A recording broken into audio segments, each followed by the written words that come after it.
Why don't I start with Dave Rajewski from the Wilson Center, who will introduce the senator. Well, thank you. Welcome to the meeting today. I hope you can enjoy your lunch. It's a pleasure to introduce Senator Wyden. As we've worked on nanotech for the past 5 years, I guess, our paths have crossed pretty continually. I remember, I think one of the first meetings we did at the Wilson Center on nanotechnology when you came and essentially talked. And I think Senator Wyden has been a tireless supporter of nanotech for years now, along with his staff. And I've had the pleasure to work with the staff on a lot of the issues.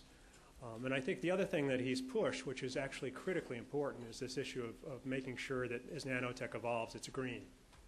That the way we make nanotechnology is environmentally benign and not energy and materials intensive. And you could see that both, I think, in the language that he's tried to work into the legislation, but also in the kind of research that's supported in the state of Oregon. So it's a pleasure to introduce Senator Wyden. Thank you for all you've done on nanotechnology. Thank you. Thank you.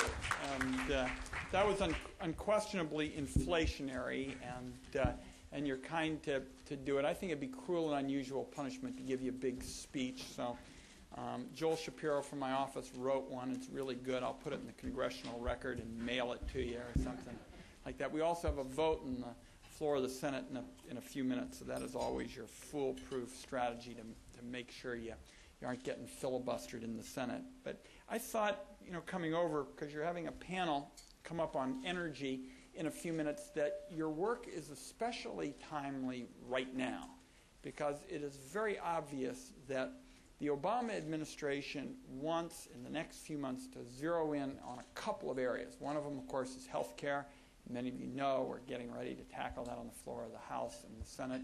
And the other is energy and climate change. And the irony is that nanotechnology has an opportunity to produce big dividends in both areas. I'm going to focus, for example, on energy and the green economy for a few minutes, but it's very obvious that nanotechnology has very exciting opportunities for healthcare in terms of providing better therapies at lower costs. I'm particularly struck with the opportunities in terms of nanotechnology, in terms of fighting cancer, with these very small devices, therapies that reduce scarring, reduce pain, are going to be real breakthroughs. So in the areas that the Congress is focusing on, healthcare and energy right now, you all have an opportunity to make a great contribution.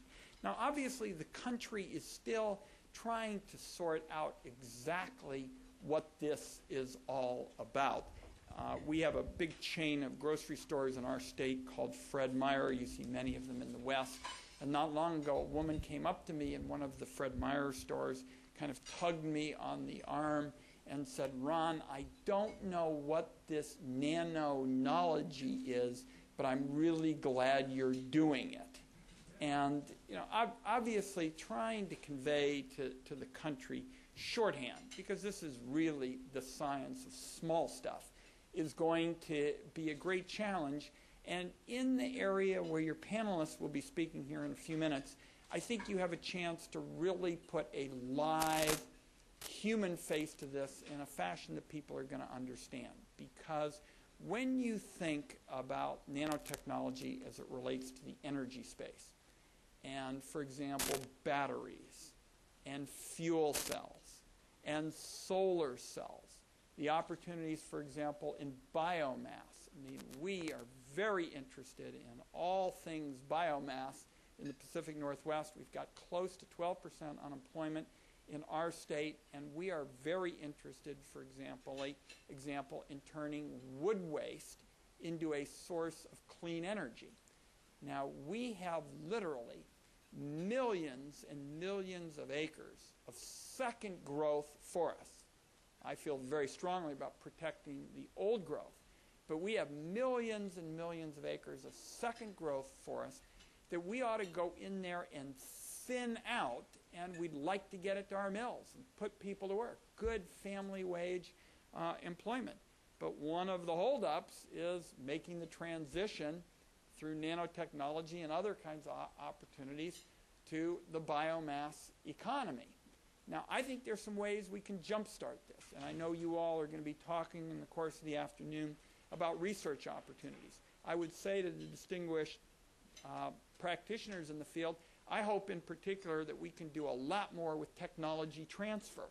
It seems to me we've got a program today where millions of dollars get spent on research in energy laboratories and other federal laboratories, and yet we're not doing all we can to get that treasure trove, and I call it a technology treasure trove, out of the labs and into the point where we're actually fabricating the materials, actually producing the materials that are going to lead to the economy. So I look forward to getting briefed on what you all are going to focus in the course of the afternoon. We're very proud in our state of our contributions in technology. We have a wonderful program called ONAMI, which is in effect the clearinghouse for nanotechnology efforts in our state.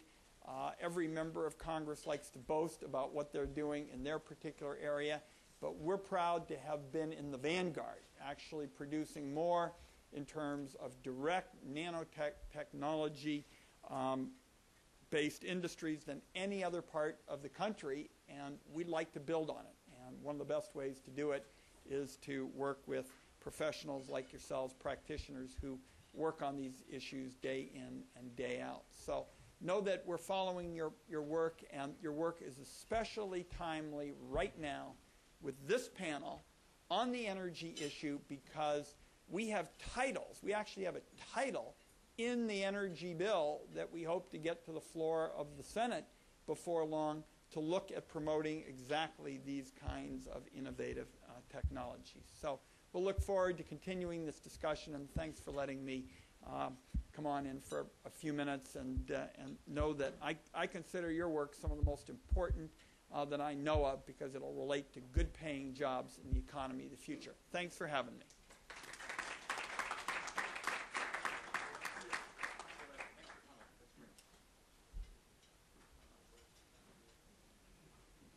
Thank you, Senator Wyden. I'm David Klaus, the Consulting Director of the Wilson Center on the Hill project, and let me just sort of quickly do a little bit of housekeeping. If you haven't gotten your lunch, please do, and don't worry about, just move around quietly. Thank you and welcome to this program. This actually is a true Wilson Center on the Hill program.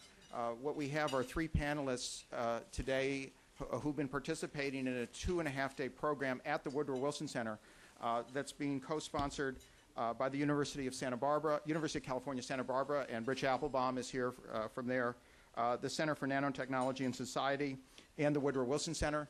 The program is funded substantially by the National Science Foundation. Wilson Center on the Hill has other programs coming up. If you haven't already, make sure you've left your business card outside, and we will send you information on future programs. Save the date for November 13th. It's a very different topic. It's a scholar from MIT, Barry Posen, is going to talk about a grand strategy for the United States, sort of taking a couple steps back and looking at foreign policy, defense policy, national security policy. I've heard this talk. It's absolutely one of the most interesting and informative that I've ever heard on this topic, and I encourage you to look for that. Let me also point out one other thing. In the middle of your table is a card that has the Wilson Center. On the back of it, you have a place where you can sign up for receiving publications or emails from the Wilson Center on topics of interest to you. So I encourage you, if you haven't already joined the mailing list, the emailing list, we sell the names at a high profit, so we really encourage you to, no, actually joking, we do not send the names.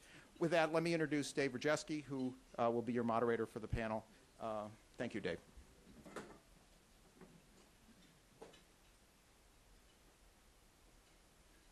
Well, thank you all for coming. This is probably the highest concentration of nano-savvy people on the Hill right now. One of the things that always surprises me, because I'm embedded in nano, is how little people actually know about it. Every year we do a national poll with Hart Research, and for 4 years in a row, public awareness, at least among the American public, of nanotech hasn't shifted more than a nanometer. Probably 75% of the Americans still have heard very little or nothing about nanotech. Which is probably not surprising. I can't imagine somebody in the late 19th century was focusing much on the internal combustion engine or steam-powered dynamos or chemical synthesis, but these things, as you know, tend to scale up. And I think that's happening with nanotech.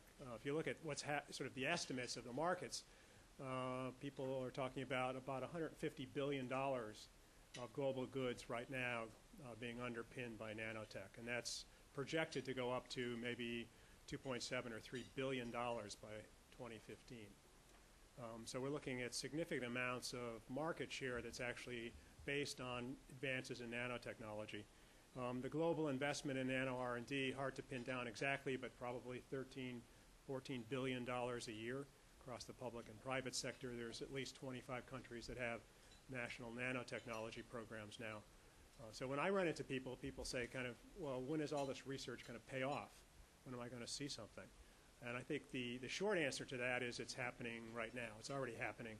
And I think one area where there's a lot of promise that people are beginning to see already is in energy. We see that with battery technologies. Right behind the battery technology are lighting technologies, fuel cells, photovoltaics. And I think there'll be a bunch of much more subtle impacts as we begin to build out nano-based sensors and use those in grids for electricity, or just increasing the energy efficiency of processes that we use to manufacture other things. So I think there's an enormous opportunity. We're going to spend a little bit of time today exploring it with three people that have been in a conference at the Wilson Center now for 2 days, right? We also have some things to show you. Usually that's the hard thing about nanotech, is where is it? You know? So we're going to start with Anuradha Ganesh, who's here from India. She's the head of the Department of Energy Science and Engineering at the Indian Institute of Technology in Bombay. We'll move on to David Irvine Halliday, who founded something called Light Up the World. And it's going to show you some interesting work that he's been doing with nano-based lighting. He's also professor of electrical engineering at the University of Calgary. We'll end with Chen Wang, who's here from China, who directs the National Center for Nanotechnology, or Nanoscience and Technology in China. And then hopefully we're going to have maybe 15 or 20 minutes for Q&As. So let's get started.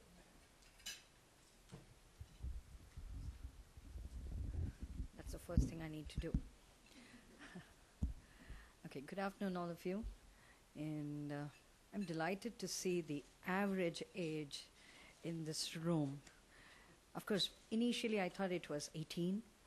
Then it went on to 20, 24, maybe 27, but that's very exciting to me. At the outset, let me thank the Wilson Center and the University of California for giving me the opportunity to be here and speak to you all. At the same time, I'm also to warn you that I'm a professor, and by training my body clock, I start speaking and it's 45 minutes.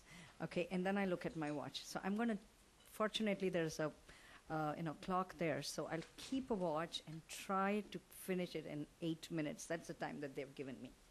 All right, but don't blame me if I go beyond it. I'm a professor by profession. It's your fault. Okay. Okay, now coming to what I'm going to share with you. I wish I had a lot of time to give you a lot of experiences that we've had, and then count down on saying, okay, these are the problems which we've faced, and relate each one of them to the nano science applied to these problems, solutions for these problems.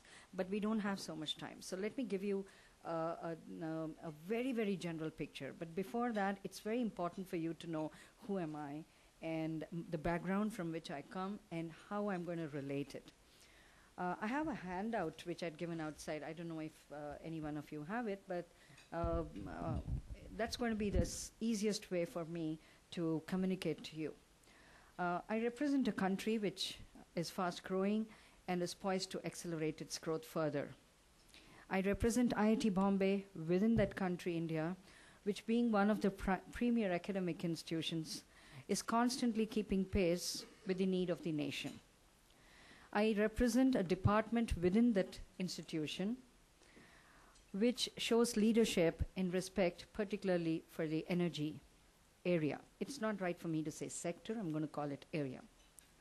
The Department of Energy, Science and Engineering is as infant as just 2 years, but it has had its genesis for the last 25 years as an interdisciplinary program. We have we have been providing high-quality innovators and engineers, and we have over 300 alumni over so many years with just one program, and still we've made a mark for us to be upgraded to a department. We have alumni who are NGOs, who have startup companies, entrepreneurs, who have worked in research companies, consultancy, energy equipment manufacturing, and all. And the best part is, even at the time when IT sector was really at the height, we had 80% of our students still going into the energy sector, which was really very important at that time. We have taken up training for the professionals in public sector organizations like the state electricity boards, the state regulatory commissions, etc. And we've had international training programs for the developing countries on the renewable energy, particularly solar and biomass. I have faculty who we were 4, and in the last 1.5 years, we are now grown to 14, so that means a lot. And the last 1.5 months, we have added on about 6 faculty. And that's the way we are growing now. Okay. And we typically are now in the process of strengthening our existing research groups to develop cost-effective renewables, such as the solar thermal power generation, new generation photovoltaics. When I say new generation, that's the key buzzword. I could say nanotechnology based, but I don't want to say that because I want to keep it open for the time being. Low-cost solar thermal industrial heating, microbial fuel cells, and biorefinery. I have very carefully chosen these terms, not because these are the technologies which we work on, because these are all the technologies where the nanosciences can be applied. Okay. Developed energy-efficient devices such as heat pumps, tri-generation controllers, power electronics. These need not necessarily have direct implication of the nanosciences. And then, of course, in general, in particular, the research on emerging technologies like the nanoscale applications for newer materials, newer applications in the energy technologies. We have significant industry linkages, which are very important. We have labs which are industry-sponsored, and we have projects which are, again, industry and government-sponsored. Again, the emphasis is not that it is industry-sponsored. It is to give you an idea on how collaborative work is possible, and there are various models. When I'm talking about these collaborations, we're talking about models within the country. But when we are going to talk here, we're going to talk about the models beyond, and that is when 2 countries, the developed nation and the developing country, can actually collaborate. Now let me give you the energy scenario. I'm not going to give you how much energy, what we need, but at the same time, I am going to give you on the national objectives with which we are, for which we're striving to contribute. We have, number 1, doubling the power capacity by 2012, achieving 10% contribution by renewables in the power generation sector, promotion of distributed power generation, grid interactive, and of course, recognizing the energy mix. And lastly, and importantly, total village energy security. These are the 4 areas in the energy sector which we are concentrating on now. And if you look at it, actually, it's all in totality. So we have all we need to increase the capacity. We need to ensure that we are having the renewables contribution. We need to ensure that we are able to reach out to those people or having smaller power generation units, and to those people who don't have access to electricity. If you look at one of the major projects, I'm just giving you an idea of 1 or 2 projects, and then we'll come back to it. We've taken the initiative to facilitate the development of a solar thermal power in the country, taken a lead role in solar thermal power generation program through the medium temperature route. And the main objective, which is the important thing here, is development of a national research facility on solar thermal, that is 1 megawatt electrical grid interactive, establishment of a test facility, and development of a simulation facility.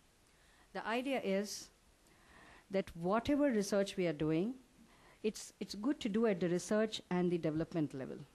But there is no national facility like you have. You have NREL, you have your government labs. We don't have labs where we are able to go and test. and characterize and then have a facility where you can simulate for these scale-up models. Now, some of our research provides indigenous, important, cost-effective, most important, solutions to the industry. For example, we have put up a solar paraboloid concentrator with a cavity receiver at its point focus. These are all the different technologies which we have actually taken to the field. Equally contributing to the energy solutions in the rural sector, the development, and we have biochar units which we have disseminated. We have a program called Ujjwal Bharat, which means Illuminated India, which is initiated in collaboration with the Cummins India Limited, funded by the Cummins Foundation, through which we have electrified a very remote village. When I say remote, it is 8 kilometers from a motorable distance. So you walk 8 kilometers. And that's a place where you cannot think of any distributed, any transmission line out there.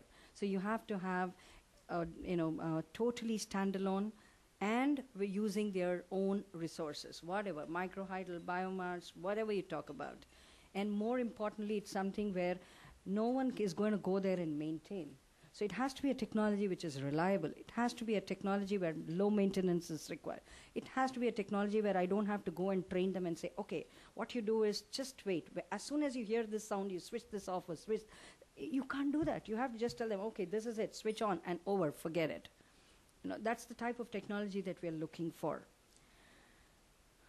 Now, and of course, we're looking for a business model to ensure that we're not doing any favor to them, but they are going to have an economic growth within them.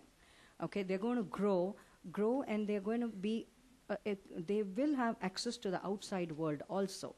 It's very easy for us to sit here and think on what's there. We have electricity, they have got light, so what? Actually, then what? It's not so what, it's then what? What next? They need to grow, they need to have a business, they need to earn money, they need to develop, they need to come out to the world. So you need to provide them that sort of a leverage. Okay.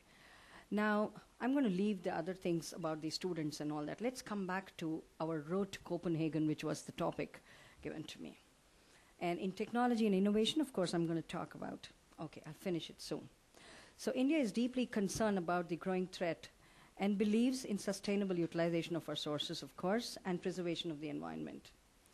Okay, it may be appropriate here to say that we all have, developed country, developing country, have the same goals, but we have different perspectives. At this moment of time, India's priority is economic development, and our use of more energy will be at a higher rate than the developed nations, right?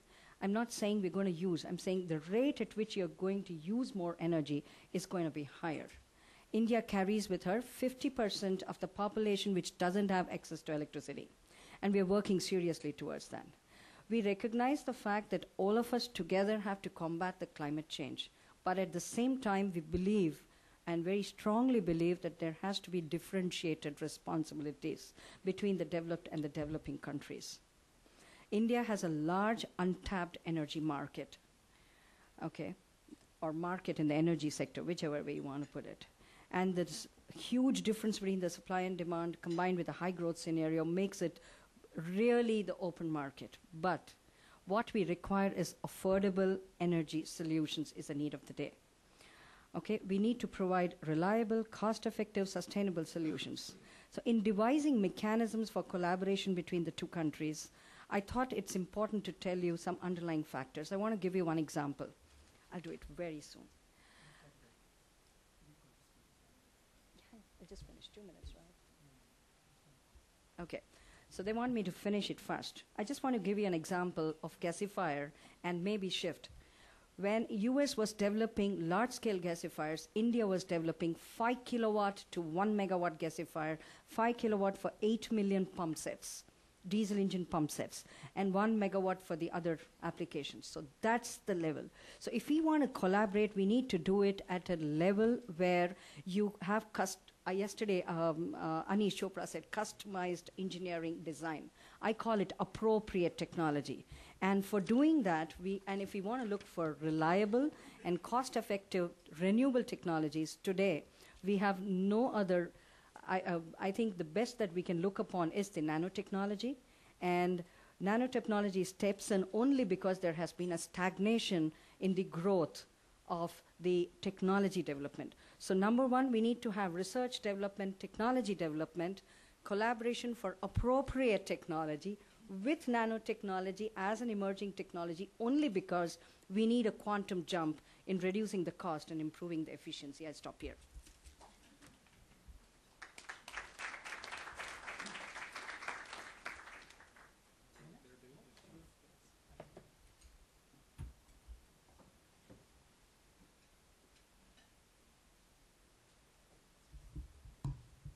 It's a great pleasure and a privilege to be here, and I hope I can get the attention of whoever's in this room that wants to make the world a better place.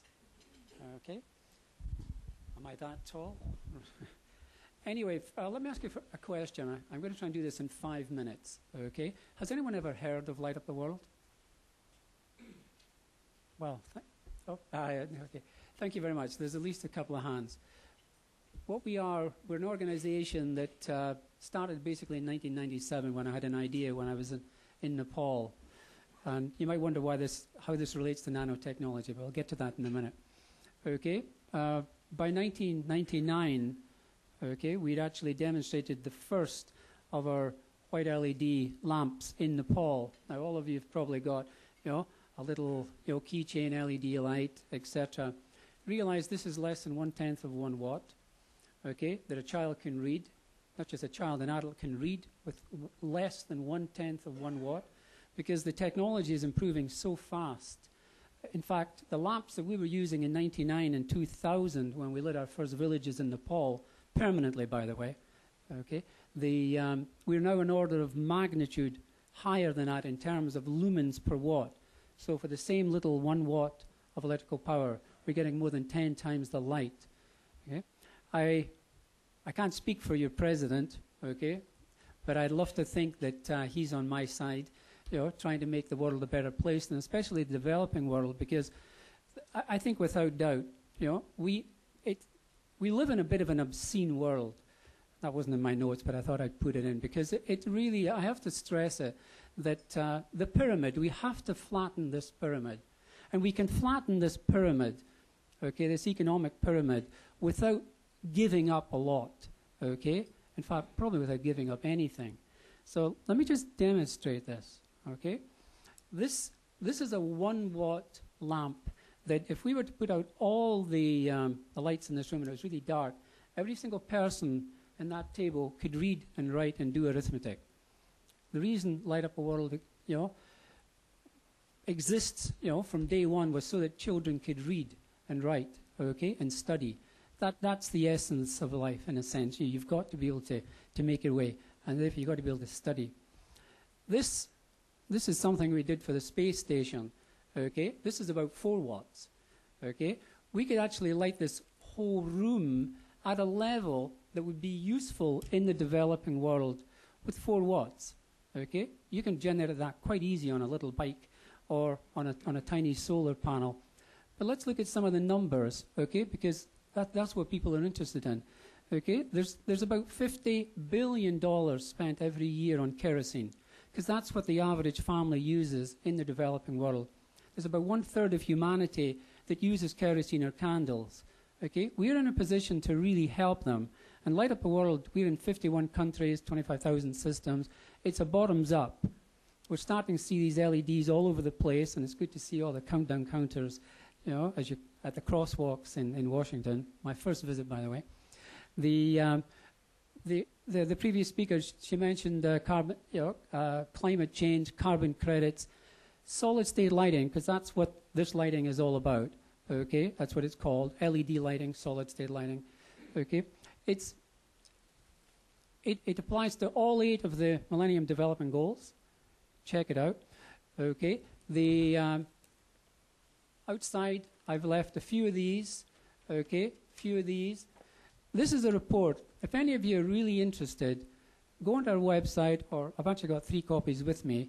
Okay, this is basically 101, why solid-state lighting is so necessary for the developing world to really, in a sense, take its proper place in the world. I don't even like the term developing world, but I think the overdeveloped world is a good, a good caption for us. So anyway, I want to make time for the next speaker, and I hope we have lots of questions. But there's an enormous opportunity here for America to lead the world into bringing affordable, safe, and healthy lighting to the developing world. And what's more, you get a Scottish bargain. You can get your money back.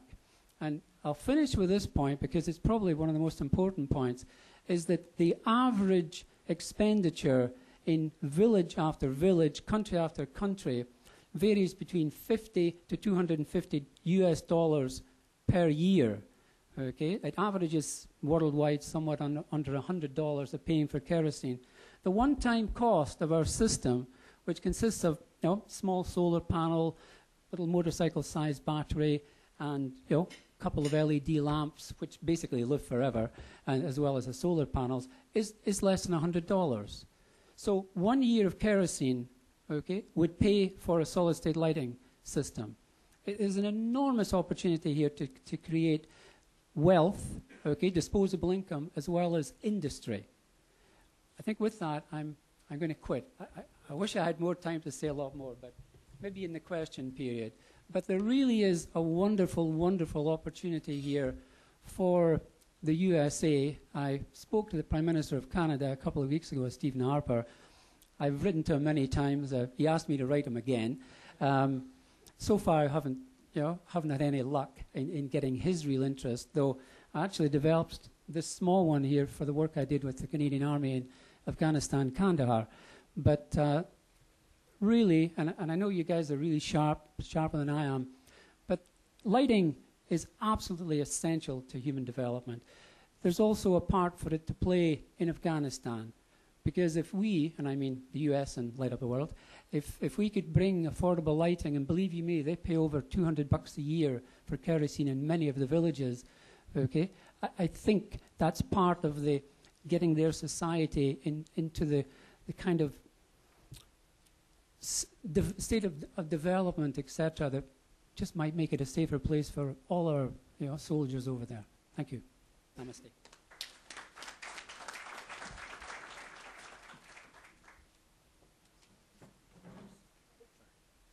Well, I've been delighted and honored to be here, share with you the very personal view of an individual from the developing economy, such as in China. And I wish to echo my colleagues in their previous presentation that the energy policies concerning the development and economic situation in the third world would be a very important part in making any international policies. Since the theme of the discussion is on preparing the talks in Copenhagen, and also one of the themes is to cutting energy consumption and also increase energy efficiency and reduce the greenhouse gas emission. I just want to remind you that there might be another angle of view that should be considered during all these discussions.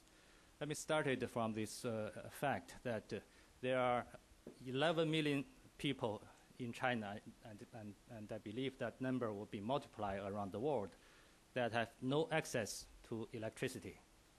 And about 200 million people in China living under the international absolute poverty line. So that's a fact we are dealing with the world. And the number, again, multiplies around the world. And how do we help these people from the energy policies point of view? As an individual who lived with and witnessed the poor lives in the countryside, in rural area, I deeply feel it would be unfortunate if energy policy ignores the interest of those less privileged people living in the third world, in the developing economies. And thanks to the energy advances, technological advances, as well as the advances in nanotechnology, thanks to our efforts from my colleagues here in the United States, Mike Rocco, and also other colleagues around the world, we are moving towards the goal of providing low-cost, reliable energy to those living in faraway areas. And this is vital for improving their lives, to relieve the hardships of their daily labor, to improve the quality of their life, and also provide the future for their generations to come. So that's a very important part of the policy making around the world, and I hope that could be addressed in other levels, in all levels of discussions relating to the energy policy. I myself is not an expert on energy policies, and also only a layman in the fields of nanoscience. But I hope this will be one of the issues that will be given priority. And right now, we are looking at the technologies that can provide the possibility for these people. And I do believe with the advances in the future to come, we will have better options to solve these issues. And in the end, I just want to say, with the advances of all these technologies, we people living in the developing economies would share the improvements of technology, and also such advances would, let me summarize it, just the last word, would bring more energy to those people instead of, we are talking about reduced energy consumption. And those people living in the rural area are living with the energy consumption at 1/3 or even less of the people living in the cities. So we are asking for more balanced energy policy. While we are reducing the energy consumption in the developed economies in the cities, we are also concerning about increasing the energy consumption for those who really need them.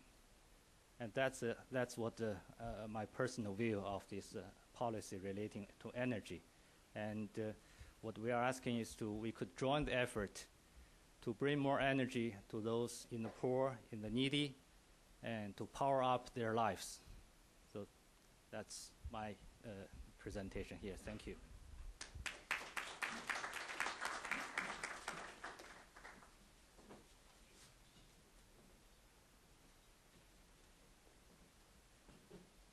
So we've got, 15 minutes or so for questions? Okay.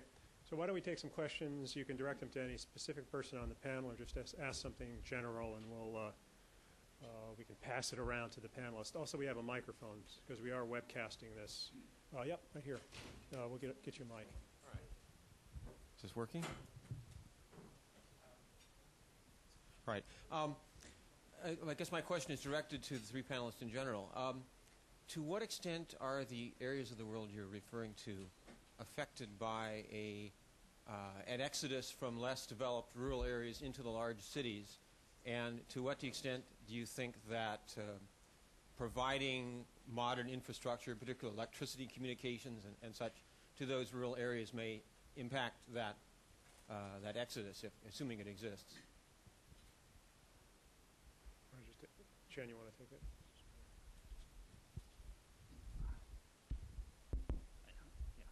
Well, I think in the situation of China where I'm talking about, there are millions of people who have no access to electricity, and providing electricity would help the quality of the life, would help to reduce the migration of these working forces around between the countryside and cities.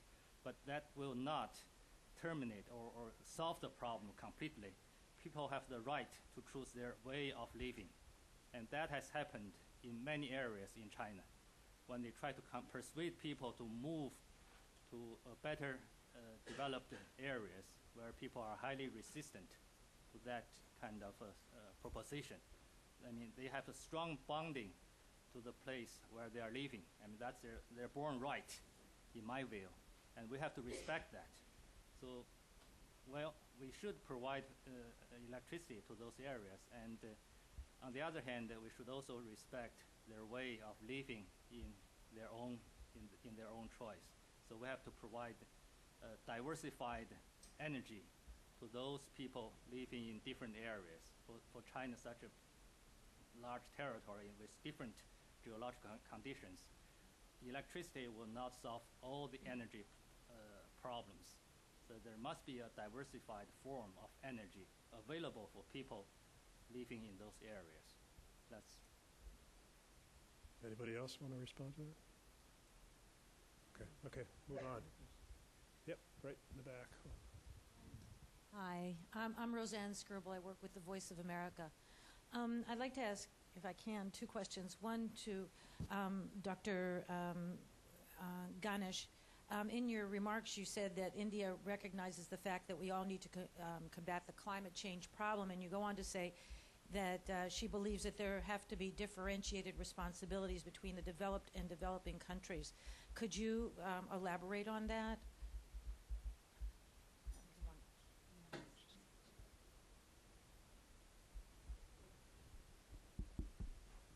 Okay.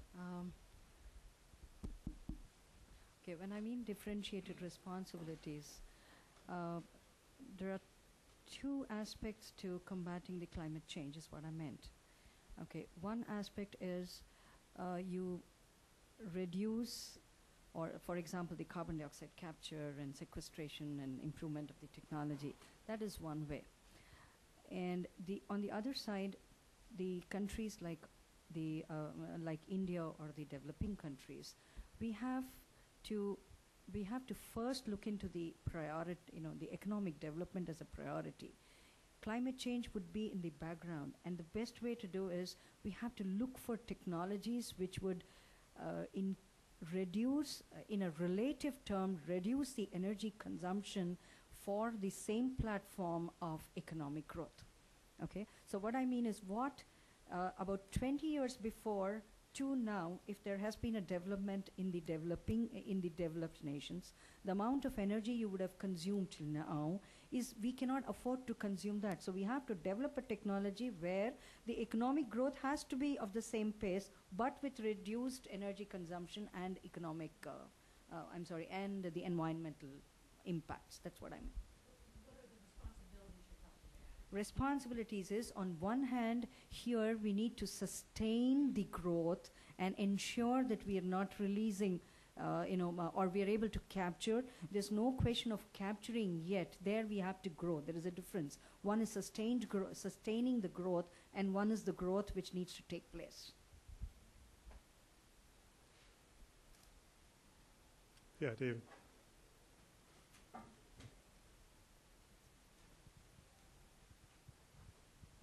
David Klaus with Wilson Center on the Hill. I have a question. One of the things that Congress has done over the last year is that they have basically passed a stimulus bill that funded an enormous amount of R&D and research and development into energy issues, and I think there's energy bills on the table which will potentially try and move the U.S. towards renewable and other types of energy.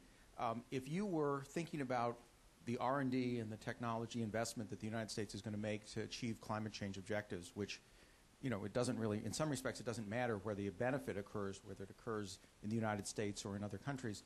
My question to you would be, thinking from the perspective of India, from China, and David, I think I probably know your answer to this question. Where would you think the best investment would be made for the United States to develop technologies that obviously help the U.S. achieve its objectives, but also will have an impact in countries such as yours?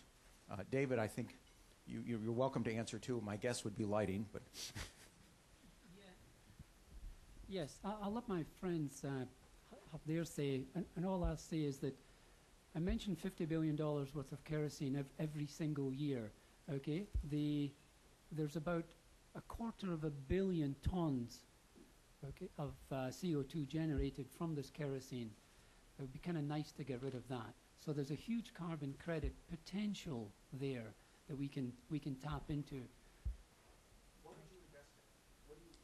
What technology do you spend money on if you want to achieve that? Well, from my point of view, I mean, my focus is on lighting and on renewable energy. So I didn't actually get around to it, but from a point of view of nanotechnology, I'd just love to see, instead of 120 lumens per watt, I'd love to see 200 lumens per watt. With the solar panels, instead of only being 10, 15, 20% efficient, wouldn't it be great if they were 40% efficient and correspondingly lower priced? Because really, as I say, we have to bring up the average education in order to get social development in the developing world, in order to make the world a flatter place, so to speak. Anybody else? Just want to add that talking about the issues of energy needs in the developing economies, we should take a broader view, and lighting is one of the important issues. And there are also other issues we should look at. For example, we should provide sufficient energy or minimum level energy that could sustain the life of a family at the minimum living standard and enable them to run their business, to relieve, like I said, relieve the hardship of their daily labor, improve the quality of their life. So there's a whole range of things you could consider, including provide some kind of energy form for generating machines, a small generator, for those kind of things. And those items would also require improved efficiencies. If they can't afford energy, the heavily consumed, they have to be environmentally friendly, energy efficient. So it's a highly challenge from technology point of view and also from scientific point of view.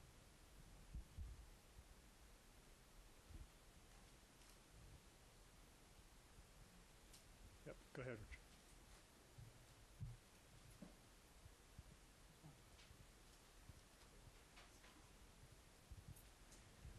I figured if the Wilson Center got a question, I might get one also.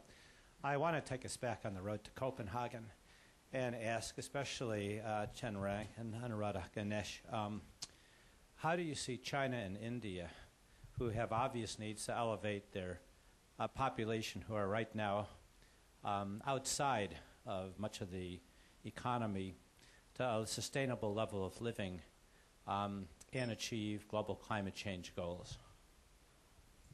And to add just a little bit to that, do you think that nanotechnology or any emerging technology or any technology is the solution, or do you see some other sorts of solutions? Rick, that's a very interesting question. Let me start from here. In the situation of China, we are heavily dependent on coal as the main source for supporting energy. About 70% of energy comes from coal. So and also, on the other hand, our energy consumption, if averaged by GDP, it's 2 or 3 times of that value in the States. It consumes a lot of energy. And the other fact is we have only about 45% of population live in the cities.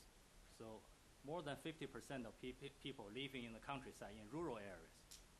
And for those of people, you are talking about 2 different things. For those living in the cities or in facilitated by large industries, we need to reduce energy consumption, increase the efficiency of using the energy, reduce the emission of greenhouse gas. So that's important for people living in the cities. And we're talking about large power plant, power grid, and so on.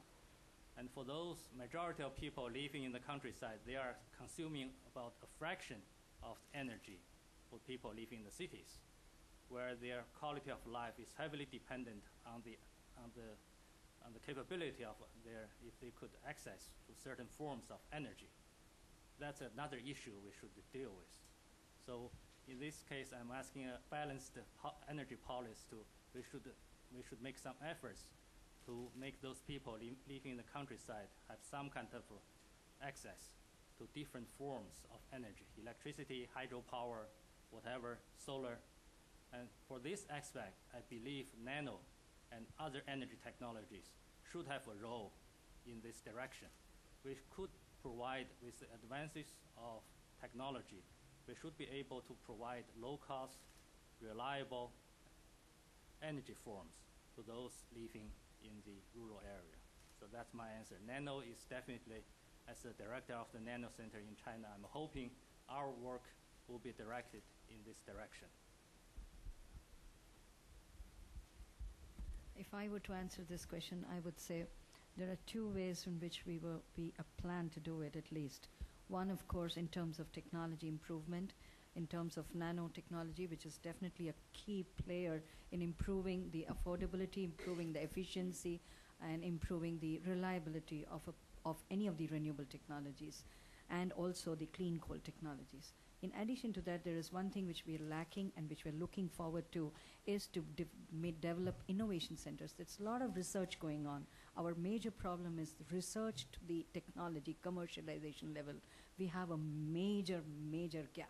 If we are able to actually address that, then we will be able to, there is a lot of technology, a lot of research which is there in the labs towards climate change, which has not taken off. Yep, right here. Thank you for a fascinating conversation. I think people recognize that one area of technological innovation that has truly been a leapfrog technology in terms of getting into the developing world is in telecommunication and the going directly to cellular phone technology and skipping the stage that the developed world went through with hard lines and long-distance wires and such. And I think the question with regard to energy is whether there are parallel technologies that can engage in that sort of leapfrogging ability. And when it comes to lighting, I think Dr. Irvin Halliday, clearly your technology offers a huge advance in terms of efficiency and the efficacy of lighting, and it seems like the economics are there. So my question to you would be, what are the barriers that would prevent solid-state lighting from being that leapfrog technology, and how do we overcome those barriers? But with regard to central electricity generation and the idea of replacing electric motor power for appliances and offsetting labor requirements, or with regard to the petroleum cycle for transportation, the idea of leapfrogging that cycle and getting to some other form of transportation that is less climate intrusive and more efficient. I'm not sure what the technical options are, so I would ask any of you for suggestions about that. Well, for the moment, I'll just keep it to the lighting. There's no question that solid-state lighting, LED lighting, is a leapfrog technology.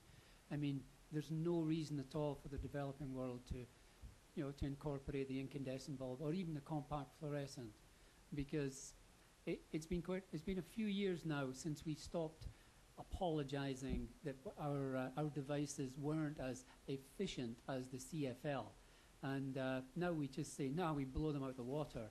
But the reality is the CFL is still a good device. It gives a lot of lumens, and if you have the energy, meaning you have more than a couple of watts, there's still a real part for them to play. But from the point of view of solid-state lighting, there's no question that it's a true leapfrog technology, and we've been saying that for a decade as well. What I've been trying to do over the last decade is racking my brains 24 hours a day sometimes, it seemed, to try and figure out, is there any way that we could replicate that model of the cell phone? I mean, I spent a lot of time in India, and it's incredible that the poorest of the poor, in a sense, and the same in Africa, has a cell phone because they buy the airtime. Okay, and if they run out of money, they run out of airtime, but they don't get into debt. They don't use kind of credit cards. Okay? So I have yet to come up with a model for that for lighting, but I really believe that if we can continue to push down the cost of the system, okay, like hopefully $50, $40, $30, that we won't have to bother about renting the systems, that if people are already spending $20, $50, $100 a year, they'll purchase it, right away. Okay, they'll have it. It's an asset. They own it. If they want to move, they move with it. Anyway, I've said enough on that. Talking about the leapfrog technology in energy area, I think there are several options are being very seriously considered.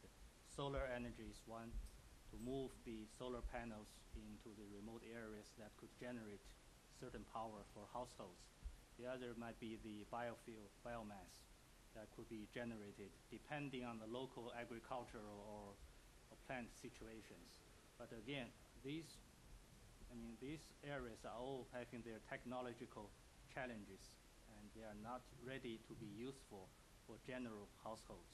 But I would think those are directions to pursue in the future. representing the general area of renewable energy in the large. So those should be the one we are looking at. Can we take one more question, David? Sure. Yep, right here. Wait a second, we'll get you a mic.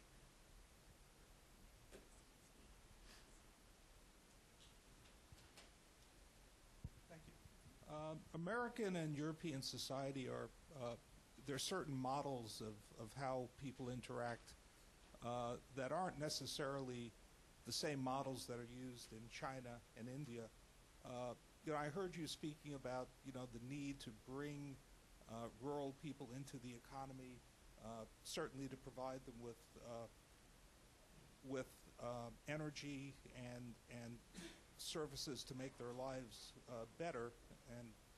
But is there any force within your countries that actively tries to understand how your society would change as a result of going more and more towards the European and U.S. model, and try to preserve what's unique and important about your society so that you don't necessarily replicate the failures of our society as well as the successes?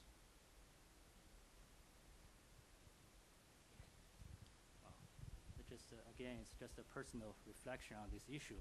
And I've been living in the Northwest for several years and know the feeling of those people when they are being asked to move to the area with better services. So, they have the historical, and we have to understand within a broader scope with cultural, historical, and society background. And for this reason, I have to say the change is indeed happening, but in a gradual way. People are trying to move out, migrate to other places, and feel they could survive in other areas. And still there are some people with very, I wouldn't say it's conservative, but very historical reasons. They like to stick to their land. That's a very strong feeling about their own homeland. So that's understandable. So we are in a period of time where different sentiments are coexisting. So we are definitely prepared to help those people who want to move. And in the same time, we are obligated also to help those people who want to stay, choose their own way, in their unique way of life. So that's might be a mixed answer for that. If I can just add a wee bit from our point of view. We've often been asked, especially in the early years, that, Dr. Dave, aren't you sort of forcing on these people this new technology?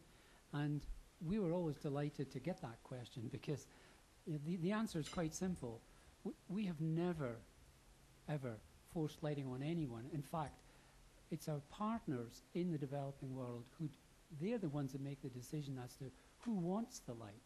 And the reason that even though when my wife and I founded Light Up the World basically as a family project, and then it became its own foundation, etc., that we're now moving very deliberately more down the microcredit, the market model, so that it means if we have a village or a community, if you don't want to purchase solid-state lighting or clean water purification products to that's your choice. But give people a choice. Okay? And then it's up to themselves whether they accept it or not.